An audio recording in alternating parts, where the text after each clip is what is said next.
നമസ്കാരം.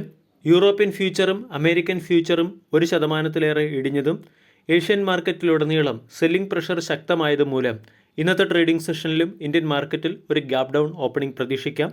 SGX നിഫ്റ്റി 1% ഇടിഞ്ഞ് 22,500-നടുത്ത് trade ചെയ്യുന്നു.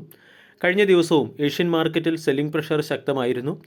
കഴിഞ്ഞ ദിവസം ഇന്ത്യൻ മാർക്കറ്റും 2% ഇടിഞ്ഞിരുന്നു. US മാർക്കറ്റിൻ്റെ പെർഫോമൻസ് നോക്കിയാൽ കഴിഞ്ഞ 2 ദിവസം കൊണ്ട് US മാർക്കറ്റ് 3.6% ഇടിഞ്ഞത്. ഇൻഡെക്സുകളെല്ലാം തന്നെ ഓൾ ടൈം ഹൈയിൽ നിന്നും 10% ഇടിഞ്ഞ് കറക്ഷൻ ടെറിട്ടറിയിലേക്ക് പ്രവേശിക്കുകയും ചെയ്തു.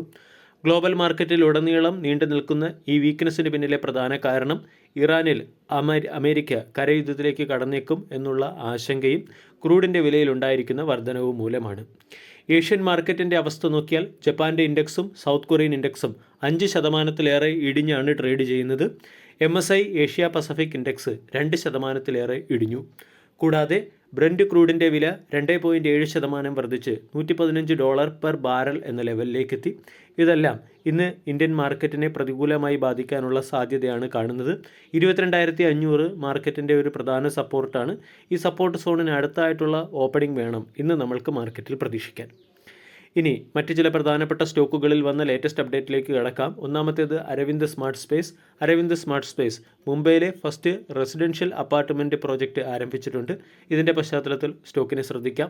ലൂമെക്സ് ഓട്ടോ ടെക്നോളജി എന്ന കമ്പനിയിൽ ഏസ് ഇൻവെസ്റ്ററായ ആൽപ്സ് അൽപൈൻ 7 കോടി രൂപയുടെ ഇൻവെസ്റ്റ്മെൻറ്റ് നടത്തുകയും ലൂമെക്സ് ആൽപ്സ് അൽപൈൻ ഇന്ത്യ എന്ന പേരിൽ ഒരു ജോയിൻറ്റ് വെഞ്ചർ കമ്പനി രൂപീകരിക്കുകയും ചെയ്തു.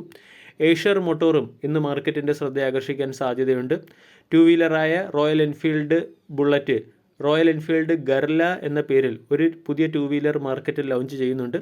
2.5 ലക്ഷം രൂപ എന്ന റേറ്റിലാണ് ഈ ബുള്ളറ്റ് മാർക്കറ്റിൽ വരുന്നത്. അതിൻ്റെ പശ്ചാത്തലത്തിൽ ഏഷ്യർ മോട്ടോർ എന്ന സ്റ്റോക്ക് മാർക്കറ്റിൻ്റെ ശ്രദ്ധയാകർഷിച്ചേക്കും. ഭൂഷൺ പവറിൻ്റെ ബിസിനസ് ട്രാൻസ്ഫർ JSW സ്റ്റീൽ എന്ന കമ്പനിയിലേക്ക് നടത്തിയതിൻ്റെ പശ്ചാത്തലത്തിൽ JSW സ്റ്റീൽ എന്ന സ്റ്റോക്കിനെ ഫോക്കസ് ചെയ്യാം. ഷ്രൈഡർ ഇലക്ട്രിക്കിൻ്റെ വഡോദരയിലുള്ള പ്ലാന്റ് നവീകരിക്കുന്നതിന് വേണ്ടി കമ്പനി 186 കോടി രൂപയുടെ ഇൻവെസ്റ്റ്മെൻറ്റ് നടത്തിയിട്ടുണ്ട്. സീഗൽ ഇന്ത്യ എന്ന കമ്പനിക്ക് 603 കോടി രൂപയുടെ ഓർഡർ NHAയുടെ സൈഡിൽ നിന്നും ലഭിച്ചതുകൊണ്ട് സ്റ്റോക്ക് മാർക്കറ്റിൻ്റെ ശ്രദ്ധ ആകർഷിക്കാനുള്ള സാധ്യതയുണ്ട്.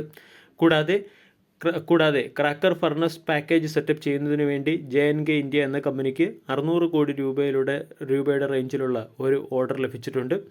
അതോടൊപ്പം തന്നെ ഡ്രഡ്ജിംഗ് കോർപ്പറേഷൻ ഓഫ് ഇന്ത്യ എന്ന സ്റ്റോക്ക് ഇന്ന് മാർക്കറ്റിൻ്റെ ശ്രദ്ധ ആകർഷിച്ചേക്കും. കമ്പനി പുറത്തുവിട്ട അപ്ഡേറ്റുകൾ പ്രകാരം ഏകദേശം 1,400 കോടി രൂപയുടെ ഓർഡറുകളാണ് കമ്പനിക്ക് ഇതുവരെ ലഭിച്ചിരിക്കുന്നത്. കൂടാതെ അടുത്ത ഒരു ഫിനാൻഷ്യൽ ഇയറോടുകൂടി ടോട്ടൽ ഓർഡറുകൾ 3,000 കോടിയിലേക്ക് ഉയരാനും കമ്പനിയുടെ റവന്യൂവിൽ 10 മുതൽ 15% വർധനവ് വരാനും സാധ്യതയുണ്ട്. കമ്പനി അതിൻ്റെ ഡ്രഡ്ജിംഗ് പ്രൊഡക്ടിവിറ്റി 10 മുതൽ 15% വർദ്ധിപ്പിക്കുന്നു. അതുപോലെ തന്നെ അസറ്റ്സിനെ മോഡേണൈസ് ചെയ്യാനും മെയിൻ്റനൻസ് സിസ്റ്റം ശക്തിപ്പെടുത്താനും കമ്പനി തീരുമാനിച്ചിട്ടുണ്ട്. അതുകൊണ്ട് ബിസിനസ് അപ്ഡേറ്റിൻ്റെ പശ്ചാത്തലത്തിൽ ഡ്രഡ്ജിംഗ് കോർപ്പറേഷൻ ഓഫ് ഇന്ത്യ എന്ന സ്റ്റോക്കിനെ ശ്രദ്ധിക്കാവുന്നതാണ്. കൂടാതെ ക്രോസ് എന്ന കമ്പനിയുടെ പ്രൊമോട്ടർ കമ്പനിയുടെ 89,027 ഷെയറുകൾ ഓപ്പൺ മാർക്കറ്റ് വഴി അക്വിസിഷൻ നടത്തിയിട്ടുണ്ട്. മസഗോൺ ഡോക്ക് എന്ന കമ്പനി കൊളംബോ ഡോക്ക്യാർഡിലുള്ള സ്റ്റേക്ക് ഹോൾഡിംഗ് 51% ഉയർത്തിയിട്ടുണ്ട്. ദാമോദർ വാലി കോർപ്പറേഷനുമായി ചേർന്ന് പവർ ജനറേഷന് വേണ്ടി കോൾ ഇന്ത്യ എന്ന കമ്പനി ഒരു ജോയിൻറ്റ് വെഞ്ചർ കമ്പനി രൂപീകരിക്കുകയും ചെയ്തു. PC ജുവലർ എന്ന കമ്പനി NSDCയുമായി ചേർന്ന് ജുവലറി സെക്ടറിലെ ഡെവലപ്മെൻറ്റിന് വേണ്ടി ഒരു മെമ്മറാൻഡം ഓഫ് അണ്ടർസ്റ്റാൻഡിങ്ങിൽ ഒപ്പുവെച്ചു. സീഗൽ ഇന്ത്യ എന്ന കമ്പനിക്ക് നാഷണൽ ഹൈവേ അതോറിറ്റിയുടെ സൈഡിൽ നിന്നും പഞ്ചാബിൽ 6 ലൈൻ റോഡ് നിർമ്മിക്കുന്നതിന് 603 കോടി രൂപയുടെ ഓർഡർ ലഭിച്ചിട്ടുണ്ട്. സ്വാത്തിക് ഗ്രീൻ എനർജി എന്ന കമ്പനിക്ക് solar photo voltaic module supply ചെയ്യുന്നതിന് വേണ്ടി 14 കോടി രൂപയുടെ ഓർഡർ ലഭിച്ചു. ടാറ്റ മോട്ടോഴ്സ് എന്ന സ്റ്റോക്കിൽ ഇന്നും സെല്ലിംഗ് പ്രഷർ ശക്തമാകാൻ സാധ്യതയുണ്ട്. ടാറ്റ മോട്ടോഴ്സിൻ്റെ Jaguar Land Rover plant temporary production നിർത്തിയിരിക്കുകയാണ്. ഇൻപുട്ട് മെറ്റീരിയൽ സപ്ലൈ ഷോർട്ടേജ് മൂലമാണ് JLR പ്ലാന്റിൻ്റെ പ്രൊഡക്ഷൻ താൽക്കാലികമായി നിർത്തലാക്കിയിരിക്കുന്നത്.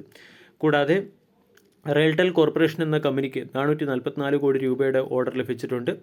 KSWN 3.0 ഇൻ്റഗ്രേഷനുമായി ബന്ധപ്പെട്ടുള്ള ഓർഡറാണ് കമ്പനിക്ക് ലഭിച്ചത്.